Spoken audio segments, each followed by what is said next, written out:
Hi, welcome to Great 2014, Gabungan Rakan Entrepreneur Aspirasi Terhebat. That's Great 2014, and I've been at Great, and it's really, really great. You know, the Obama Oval, and you just sit there. You know, usually in America at 12 noon, people go out for lunch and sit on grass, but that's okay because it's below maybe 20 degrees Celsius. But here, even at 30, 32 humidity Celsius, they still sit there, and they, not just for eating, but to exchange ideas, which all the many activities. You have social entrepreneurship, you have coding classes and tutorials, you have funders talking to the next possible greatest YouTube or whatever ideas that we have. And that's great. But today, I want to put it into context. Today, with a bit of hindsight, we're going to look back, we're going to look at this, and how does this make our society and our country better? So I have great people around me. I'm going to start on my right. Nearest to me, of course, a very important person behind Great is Dr. Amiruddin Hashim, Senior Deputy Director of National Strategy Unit, or NSU. You're going to hear more of NSU after this very strategic unit. And then I have Mikkel Bostrap. I think I get 60% of how to pronounce that. He's from Denmark, but he's the CEO and founder of Halal Tech Power Challenge. I think you also have this Think Halal initiative and stuff like that.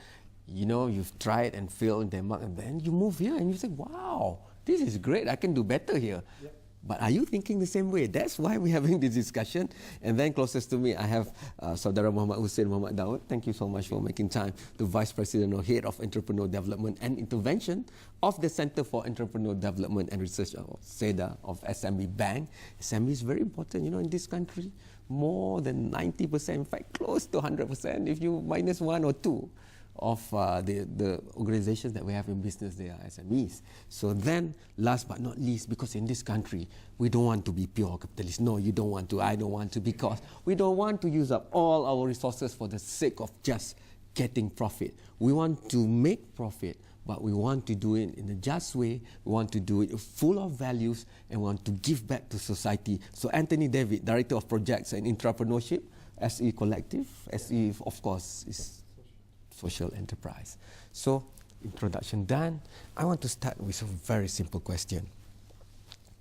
The Prime Minister in his speech when launching Great said that, you know, comparatively, relatively, the youngsters in this country just don't look at entrepreneurship much. So, but when I'm at Great and was at Great, it feels great. You know, young people everywhere, but I guess maybe this is a niche group. What we want in this country to make it great is we want the critical mass to also be having this. You know, we want the kedai kopis or the mamak shops to be talking about entrepreneurship, just like Silicon Valley. Even in Stockholm and Denmark, I experienced that as we sat there in the cold and people, hey, I have this idea, how do I move it forward? We'll talk about that, but I'm going to start with Doc first, and I guess that's one of the strategic objective of having Great, because we want to make it better. Thank you. Again, looking back at what we have done during Great, Great is actually something very unique in the sense that the ideas coming from bottom up. Mm-hmm. We used to have government agencies saying, hey, you must do this, you must do that, you must do this. And most of the time, they want to do what the bosses like. I mean, again, they want to do something which is specific on tech, specific on agro, specific on hospitality, those sort of things. Mm-hmm. But in Great, I mean, against, we call everybody matters in developing the entrepreneurs, be it you from franchising, you from hospitality, F&B, even agropreneur, tech, and those people interested in funding. For instance, we call everybody, okay, we want to have a one-stop events for everybody. Mm-hmm. And we initially did not specifically tackle youth. Okay. But it happened that the youth actually interested in this very, very great event. So we talk about it then a month before the Great. So everybody come up with the name of the Great. Then we met with them once or twice. Then suddenly it cropped up into an event that you have just described. Okay. So again, you were talking that there is not many people, youths like become entrepreneurs. Mm-hmm. global entrepreneurship monitoring, for instance, which is an international watchdog on entrepreneurship, saying that in Malaysia only 14 point something % of the youths aspire to become entrepreneurs, which is actually low. I mean, the Indonesian 30 something, if I'm not mistaken. But if we look back for the past 2 or 3 years, right after Global Entrepreneur Summit, GES, in KLCC 2013, we sort of connect to each other, those people who really think about how to develop entrepreneurship in this part of the world. Okay. So we managed to call them against every time we meet. We can say 5,000, 7,000 come and try to pitch their ideas, try to talk, connect, benchmark, exchange, those kind of things. Though that's why I think GREAT have, in a way, successfully pulled everybody and see how they can basically come up with ideation. I like the bottoms-up approach because certain things you can't just dictate. You need to let it flourish, you need to nurture it. So before I go to the more entrepreneur-based persons as compared to us, I'd like to go to SEDA because it's very interesting that a bank set up a center for entrepreneur development and research. Usually the bank always get the bad name for would-be entrepreneurs or entrepreneurs because we can't get funding. No, they ask us tons of questions that has nothing to do with my idea, And if I have all these collaterals already, why would I go to the bank? So we have all this perception. But I want to go a bit more micro than that. Because I think SME Bank, for example, has really looked at this extensively, and hence the unit is there. So from your experience and deep conversation with entrepreneurs that you coach, mentor, and help, what do you think? I think personally, from having been talking about this topic since the last century, is that a lot of people in Malaysia, they want to be entrepreneurs, but it's in their mind, it's in their heart. But to put it into action is where we've got to take all these barriers and allow them to step up and do it. Yeah. Thank you very much. I think in essence, when we talk about entrepreneurship, people have various different definitions about entrepreneurship. I just give one simple definition of entrepreneurship. Entrepreneurship is an extreme sport. Okay. So that means it's not for everybody. It's actually for people who have the passion and heart. Because when you talk about extreme sport, that means you have casualties at the end of the day. Now, when we talk about GREAT, the past few days that we had actually gone through, we see the ever-changing passion and heart that we have. I think we could actually thank the government because we have so many events, we have so many what we call promotion or sponsorship of such kind. And entrepreneurship being an alternative career for the young is very much a clearer view right now.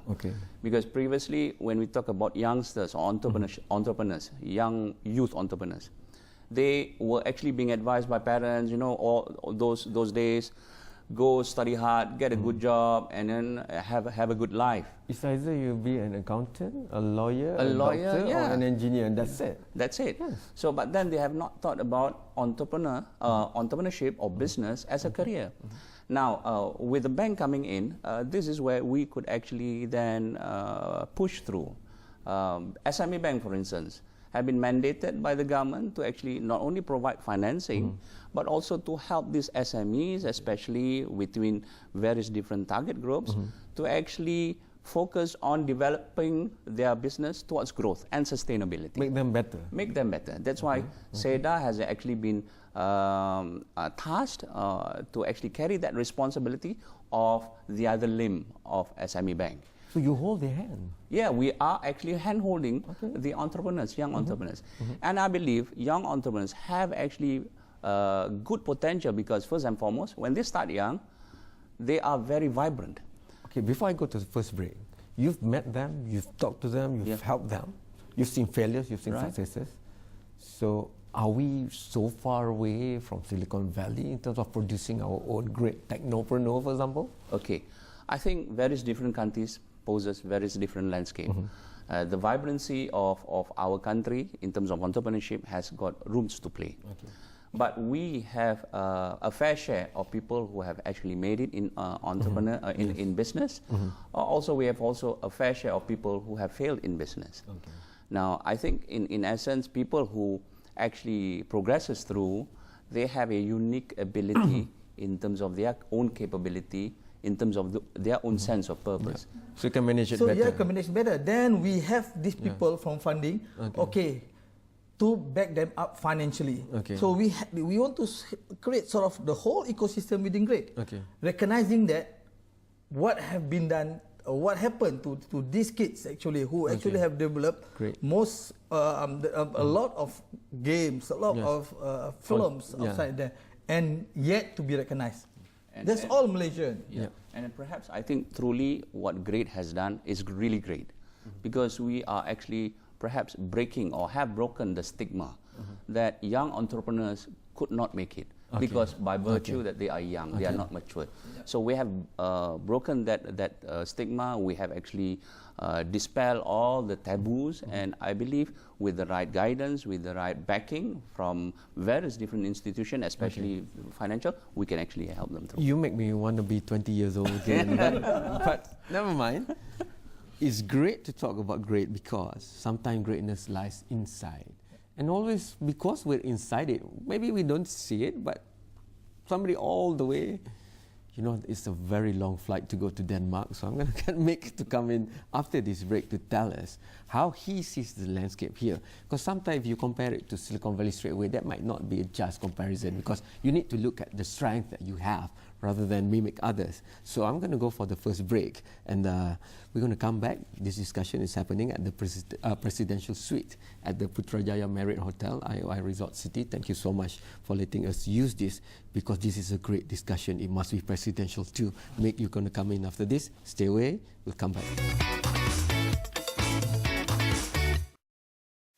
Hi, you're still watching a very, very great discussion on Great 2014, still at the Presidential Suite at Putrajaya Marriott Hotel, IOI Resort City. And we've talked about bottoms-up approach to entrepreneurship and technopreneurship.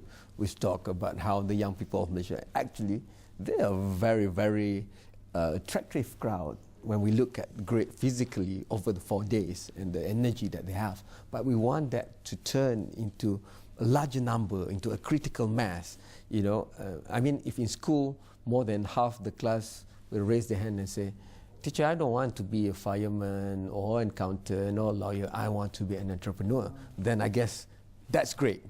But before we go there, we've got to go to Mick here, and you tried to become an entrepreneur, technopreneur in your home country, Denmark, but you failed. But then you move over thousands of kilometers away, more than 12 hours flight away, and you found something here. Yeah. So I guess if I can ask you to look again back to that time from the outside, from Denmark looking here, and you are now making halal a niche for technopreneurship. Right. So if you can share with us the story of how you began to see us and what are you reaping from it now? I mean, the life of an entrepreneur is a bit like a roller coaster. Okay. It goes up and goes down, down, and you constantly have a weird feeling in your stomach. You don't know when are you gonna throw Okay. up the next time from fear of what's happening next. So my life has been a lot like that as well as an entrepreneur. I think now it's 5 years ago in Denmark. I wanted, even from a small kid, I wanted to build something great, amazing. And it started on my computer, building cities in SimCity 2000. I wanted to build something that would make my mom proud of me, something that would make my dad say that I'm a good son. So what to do? And I actually, when I was in my master's study in Copenhagen, I launched a management consulting company where we only took the student consultants. So we only employed the best students to actually give them that experience, the real life exposure of working as a consultant, because we thought there was a gap between theory and practical knowledge, and it didn't exist, so we built that. And I did that as a 20-year-old, and my mom was proud, and we actually got quite successful, and I was Entrepreneur of the Week in Denmark, in the largest business paper there. And then a year in, I partnered with the wrong people. And basically over a few weeks' time, everything was taken away from me. Okay. So the company was just gone. And I had invested most of my grades from my school in the company because I was working 60 hours per week there. I invested my relationship in the company, so everything was just gone. And I was in Denmark, there it was raining, and what do? So I actually there, I made a commitment. I promised myself I would never be an entrepreneur again, because it was simply too tough. Then I was so fortunate to meet a very inspiring guy who brought me to Malaysia. He said, "Come work with me." He was building the Zalora and Lazada, some of the e-commerce companies in Malaysia. And he said, "You can come work for me." He was the founder at that time. "Come work for me. I'll be your Jedi Knight. You'll be my Padawan. I'll teach you." And I said, "Okay, let's try it out." So I left everything back home in Denmark, and then I just went Your to mom Malaysia. agreed to let you go? I'm sorry, you know, a lot of youngsters out there, they still have to get this. You know what, she did, but now my brother is here as well. So she has both her sons in Malaysia, and now she's actually, she can find a way to move to Malaysia as well. She loves the country, but she also misses her sons. But 6 months after I've experienced Malaysia, I've learned a lot from working with those guys, but I've also experienced Malaysia, and I see how wonderful of an opportunity it is in Malaysia for tech entrepreneurs. So you have a very high internet penetration rate, mobile penetration rate, spending power, tech savviness, these things. And I kind of built up the courage again to go out and launch a company. And that company made everyone back home roll their eyes, because that was in fact a Muslima fashion e-commerce company. What's now Malaysia's leading platform within Muslima fashion. So I did that, and then I started getting the feeling of success. I was getting familiar with the ecosystem here in Malaysia, how supportive it in fact is. And then I managed to meet up with NSU and Ministry of Finance and presented my thoughts, because now I had 6 months of experience within the Muslima fashion. And I was starting to wonder, how come I can do it? Back then I was only 23 years old. How come I could do that? Travel from Denmark to Malaysia and launch a successful halal e-commerce platform. And if I could do that, and many other people could do it. And we see Jackal, we see Maiden, we see so many halal companies doing great offline. Why are so few doing it online? And how can we change that?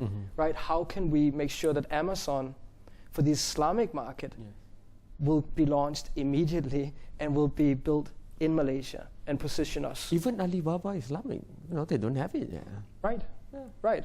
So why do we let a market, a population of 1.8 billion Muslims worldwide not being addressed? Why don't they have a place to go? Why don't they have a mobile application that tells them when to do their prayers? Why don't we apply technology to the halal industry? Maybe the fact that not many more people go into entrepreneurship is because a lot of them, perception-wise, they link it only to profit. But you can actually do a lot of social good by being an entrepreneur and technopreneur, for example. So can you come into this discussion now and, you know, help put that part on? Because we're not just talking about money and profit here. We're talking about helping communities. We do know that the 21st century is a very tough century compared to all the other centuries, because the world is opening up. The world is coming to us, even if we don't want to go out to the world. But in order to make this survivable for us, we need to get out of our shell. But that doesn't mean losing our values. It means that we can make profit, but we can do social good too. Yes. So thank you for that. So it's very interesting when you say, like, in terms of social entrepreneurship or even CSR, it's already been embedded in us for a long time. I think even when you keep on looking into where does this, I mean, lately we're talking about CSR and blah blah blah, but then my degree was in CSR. So when I'm looking at it, we started off very long ago. I mean, when the Chinese merchants were here and all that, they already start giving food and place for the staff to live. That is CSR. You know, it's already embedded in that. So we have came all this while now, but the children nowadays or the young people nowadays are also looking at it in a very positive manner. Like we have people just walking to us and said, you know what, I like to be an intern. You don't have to pay me because this is a social enterprise.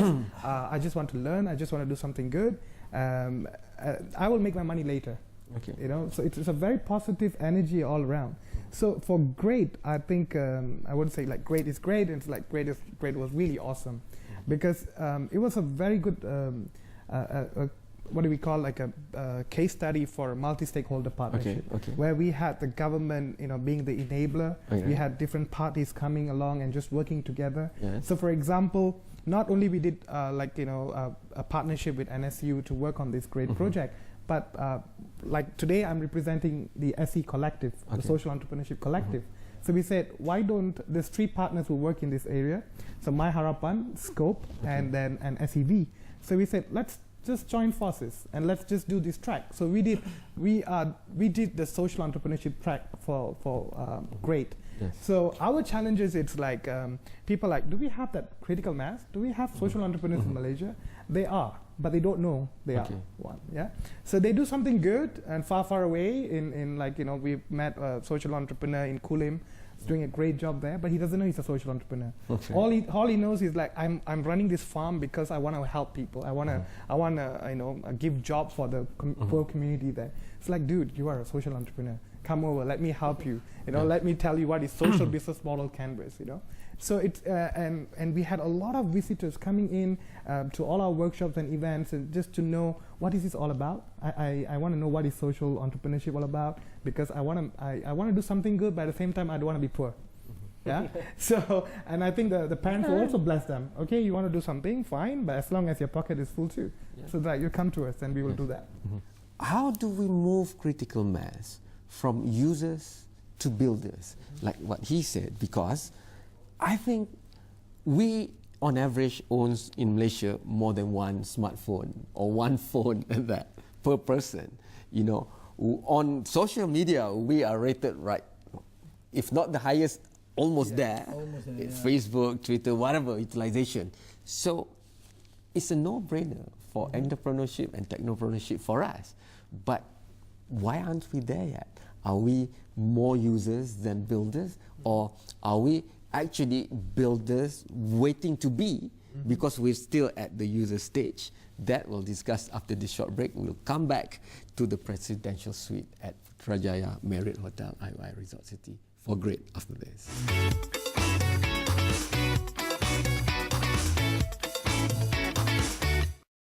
Gerakan Rakan Entrepreneur Aspirasi Terhebat. If you haven't heard about it, you might have heard about great. That's what it means. And great is awesome, because it's one place where all the stakeholders to create more entrepreneurs, technopreneurs for this country has been to, and they have talked to one another. Question is, with this discussion is, we're talking about now, can we make that happen every day? So we have great as sort of once in the year time that we can come back, to look back and to look forward. So I'm still here surrounded by great people. Now we're into the open part of the discussion. So I want to throw this issue out. It's the issue that we're a great nation of users. We have more than one mobile phone on average per every citizen that we have in this country. We're very high up there in the ranking of adoption and utilization of social media, for example. But why don't we have more entrepreneurs and technopreneurs? So I'm going to open this up. Anybody, please come in. Yeah, well, I think if you look at it right now, the ecosystem is already there. So you have so many organizations supporting, like Ministry of Finance, NSU, and we had an event called Great 2014 where 5,000 people were gathered to champion entrepreneurship. So it has to start there. But the ecosystem is there. It's about changing the mindset. So how do you change the mindset? How do you think? Right. So if you look at me, what changed from when I was in Denmark, and then 6 months later, I swore I would never become an entrepreneur again, and then I did it anyways. What changed? Courage. Okay. Courage. So it was from myself, but also encouragement. So it was when whoever I talked to back home, they said, just do it. Just do it. Taking from there, actually, we see actually from 10 people who say that I want to become entrepreneurs, only 2 can succeed to the next levels. But we need to look of how we can help assist the other 8. So that's why we were talking about with social entrepreneurship, those kind of things. Maybe they are not in the right footage. They need to look into what can they contribute somehow or other to become entrepreneur, those kind of things. So maybe they are not good at that. There are other aspects of entrepreneurship that they can become. Yes, so that that's why whether you fail or not, I mean, doesn't matter. It doesn't matter. Yeah. I mean, come back to us and we'll talk about it.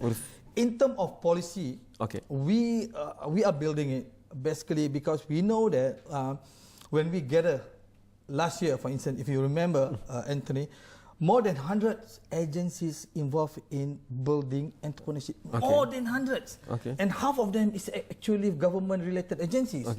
The other is actually basically NGOs and also private sectors. Yes. I mean, what's wrong with that picture? Too many people, but yet we haven't had the critical mass. So maybe coordination. So maybe because everybody keep busy looking at one aspect and leave the other aspect alone. So that's why at MOF, for instance, we have discussion almost every month with these people. Actually, okay, what next? What next we can do? That's why we first MOF start to play the coordinating role first. Okay, making sure that if there are 2, the market is saturated at that point. So we send the signals. Okay, the rest perhaps you should be here. So, for instance, one guy asking loans to sell burger, and it's kind of really hard to get it. Then we intervene. We create through Bank Simpanan Nasional or through SME Bank or whatever. So help this guy. Maybe he's up to something. So he can be the next Ramly Burger or the next whatever. Link him to something better. Link him to something like that. Then we create the mentorship programs. Make sure that you guys, this guy need help. So we keep engaging each other and we know what's happening on the ground. So which great? Bureaucracy is not a stumbling block. It's an enabler. In other way, in other way. But sometimes because again we were taking back maybe these agencies have this KPI. These agencies have this KPI. As they just target for their KPI, nothing link them. This is where MOF comes in. So if anybody face this problem in this country, NSU will help them. No, that's a real promise. What do you think? I think going on from where Dr. Amin has actually mentioned, I look this like a battlefield. I mean, you can't have one warriors fighting various battles. You know, too many battles. Nobody's thinking about the war. Yes. So what we can do is to actually group various warriors among various battlefields and fight one war. That means to actually encourage young entrepreneurs to come on board. And we may need to actually, perhaps like what Dr. Amin says, to have a concerted effort from nurturing the young, generating ideas, viable ideas, bankable ideas, towards funding them. So we need that kind of concerted effort. And I think we could actually get a helping hand from the young too, to shout out that, hey, entrepreneurship is not as bad, is not as fearful. You know, we can actually win the game if we have the heart to actually pursue. Where are we now, in your own opinion? In terms of? In terms of that ecosystem that will help anybody to be an entrepreneur. Okay, I think we have that engine, but like what Dr. Amin says, most of us are working in silos because we have our own KPIs, we have our own glory to actually claim. But perhaps if we can think of one agenda that everyone thinks, hey, yes, this is a good agenda that we can actually work together, developing young entrepreneurs, because they are our future generation. And I think when young entrepreneurs come on board early, if they fail, they fail faster, they fail cheaper. Okay. You know, and let I them like try that out. thinking. Yeah? I like that thinking. Yeah. Okay. And I think we need to have that tolerance of failure because they are the ones who will be spearheading. I mean, for a person like me, 50 years old, going into business, I would have only perhaps 10 years in my life, perhaps 5 to 10 years in my life to actually pursue my dream. But for a youngster who is 20, they may have 20 years, 30 years going on for them. So I think we can actually then take the risk with them. I believe they have that potential. I believe we need to actually nurture them. I believe we have various mechanisms that has already been in place, but we need to work together to actually combine that strength, that what Dr. Amin says. Yeah. One thing, because when we have programs with them, again, you are targeting the youth. Don't make it like just a normal carnival, those kind of things. You need to make it vibrant. You need to introduce Energetic. new elements, inject new Creativity, stuff. innovation. So innovation. That's why when you were mentioning just now, actually, you don't seems to, okay, this is not America, but where people just sit around on the grass talking about stuff. But we have that in grade. We introduce those culture. Perhaps this is where they may say, okay, knowledge don't happen in classroom, but it happen anywhere. Mama store, those kind of things. We can exchange everything. But the only things what matters Is the idea. What matters is actually The idea and the passion. Sorry, in should go ahead. addition to that, I think parents and the education system could actually help, could actually improve. Because parents could actually encourage youngsters to say, hey, why don't you look at this? Learn something new. Because looking at technopreneurs, we have heard of stories, 12-year-old who does coding and sell and their programs and become a millionaire. So what's wrong with them trying it out since they were young? And our education system, which has already begun, could actually spear more with the help of other warriors within that battlefield. So I have to go for the next break, but once we are back, I want to start with social enterprise there, because maybe one way to convince families and parents and the education needs in the education system is that we've been serving the system of the old economy where we need professionals to go and fill up jobs created by our industry for so long. But now we need to move it up higher, because they need to be thinking on their feet and they need to be adjusting to a very fast and rapidly changing world. So loyalty, where you work for one company for 30 to 40 years, is no longer the thing to think about. So how do you rework that? Because if you don't start it in your education system, why would they only start thinking about it when they are 18? And I think that's too late. You know, they must start thinking this early on. So instead of telling them to sit down, be quiet, learn, we're saying, go ahead, talk, discuss, and then come to me with solutions. So let's see, how do we map what we've been discussing to the younger generation? I know SME Bank would like to see 17 and 18 years old coming to them with great ideas and asking for funding, but we need to help those in primary and secondary school to go to that path. Let's discuss that after this short break.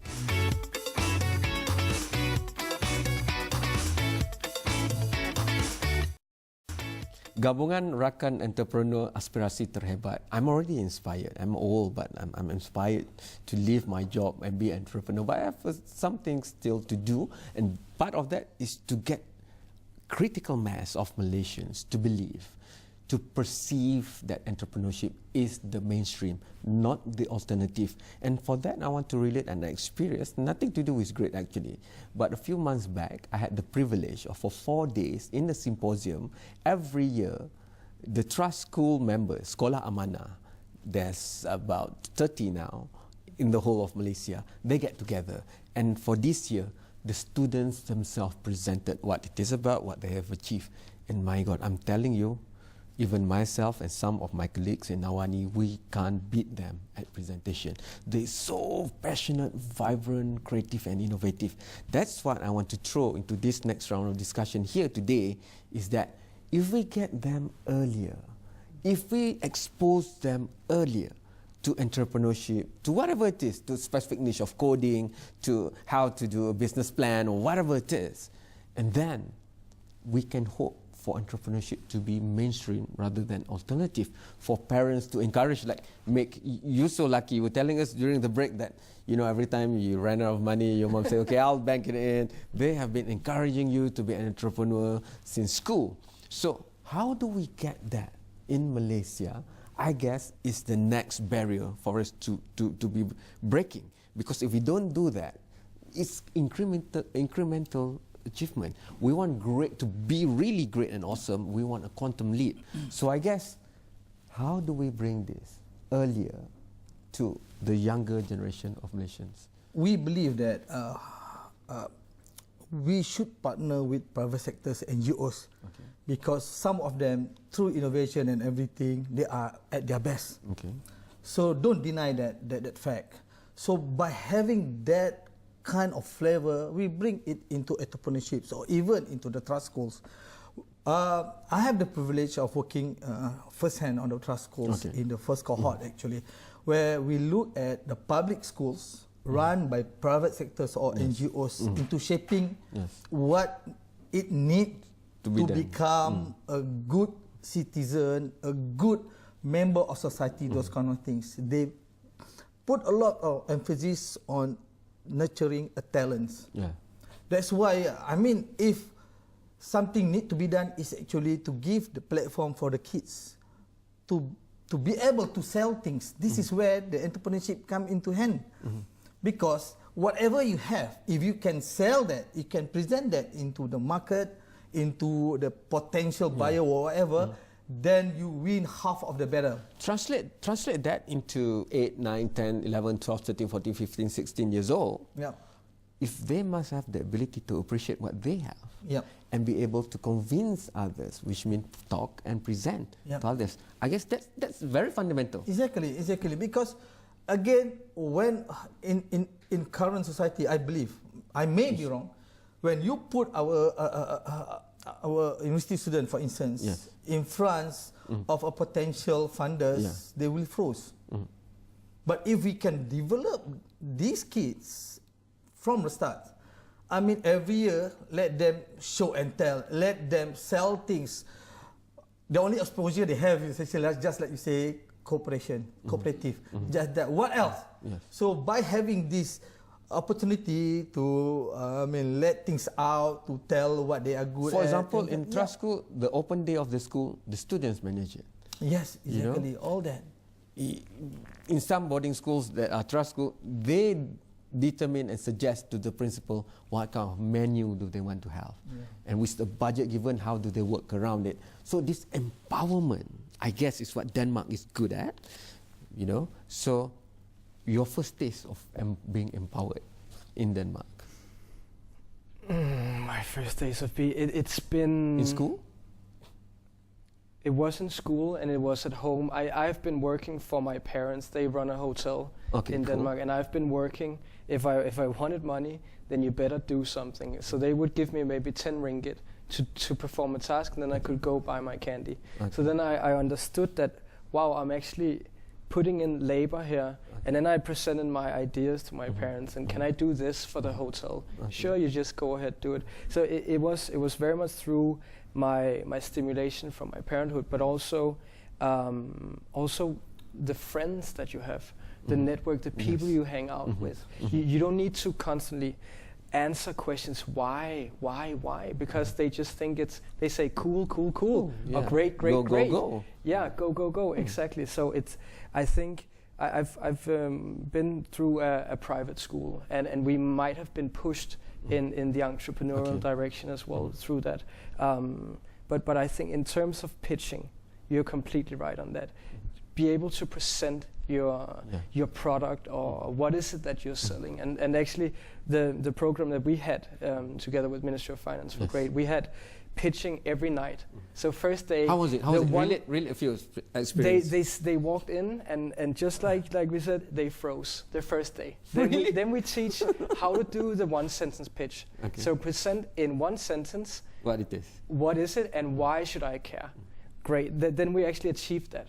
Next day it's 60 seconds, then it's 2 minutes, and for the finale, 5 minutes pitch. Present everything that you've been doing for the last 4 days. And we see that they might be bad in the beginning, just like I was, but the learning curve. Anthony, it's not just the process, but the substance.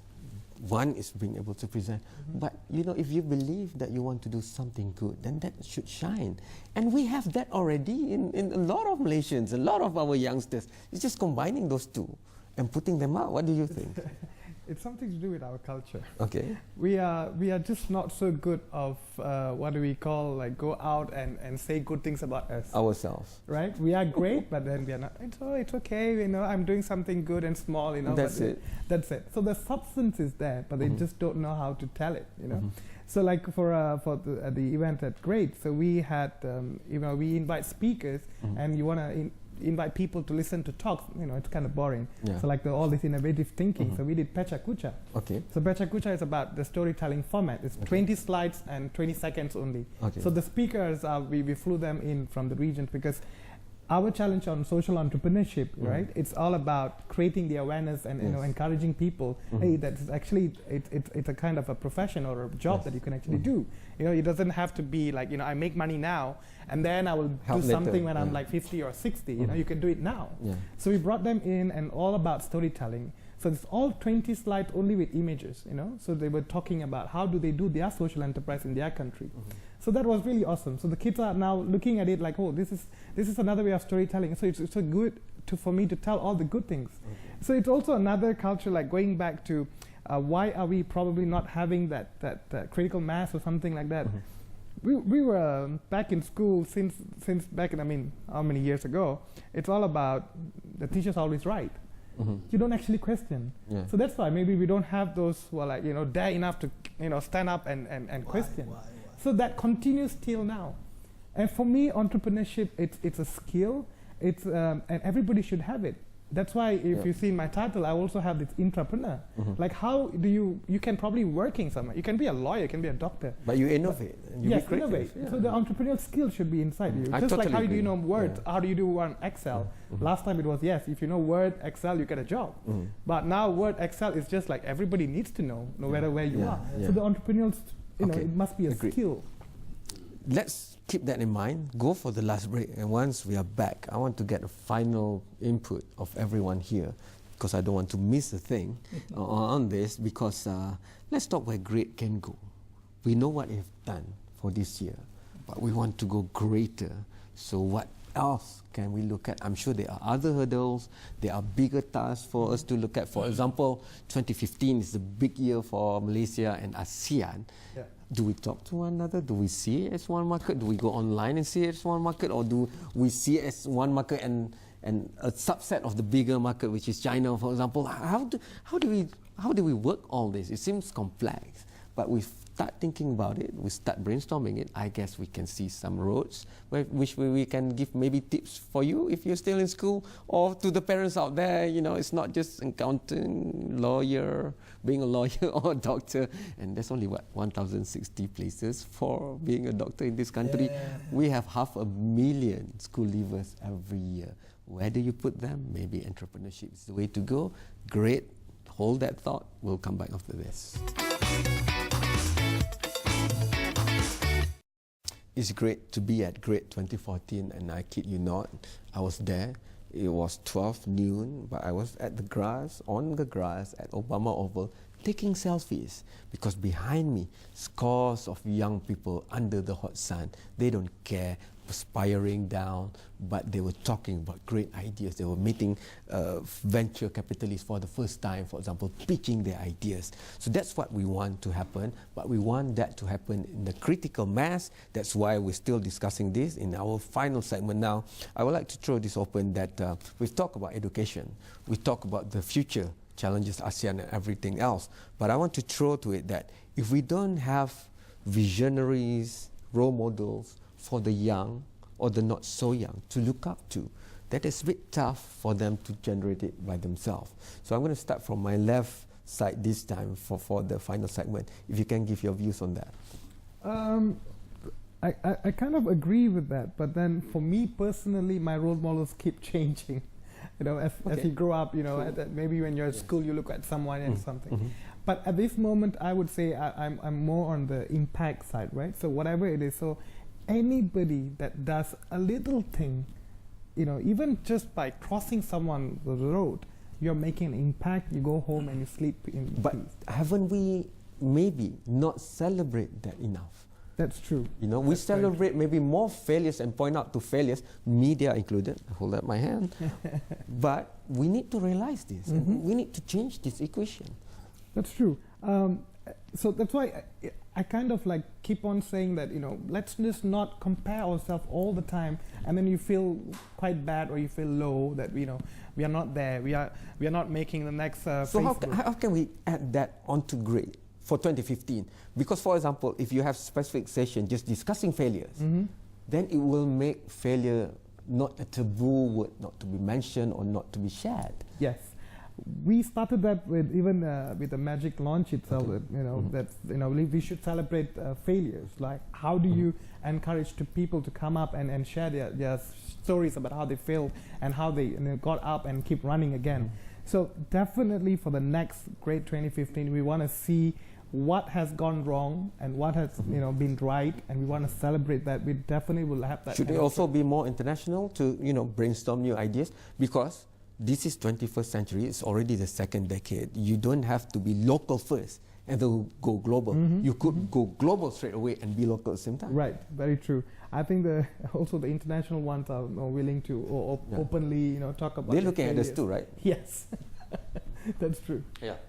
I think in terms of role model, the best role model will be our parents. I mean, if I may say, creating enterprising individuals requires nurturing, and the best nurturer will be our parents. Are they born or are they made? Are they born or are they made? Now, this reminds me about the good old days, the lemonade stand, the garage sale, kids selling kueh. Why can't we inculcate that again? Now, perhaps with grade could actually involve parents too. So to inculcate and enculture enterprise right from the home. I mean, we've always pushed this buck to schools, to government, but why can't we take it upon ourselves? Perhaps grade through Magic could actually involve parents in inculcating the enterprise skills, the entrepreneurship from home. And most of the parents are professionals in their own right. Yes, true. And now, those were the days that our parents were not having a high qualification, but now it's different. And now I think parents realize that they need to change. So I think this is a great opportunity to be involving the parents. The parents are their best mentors.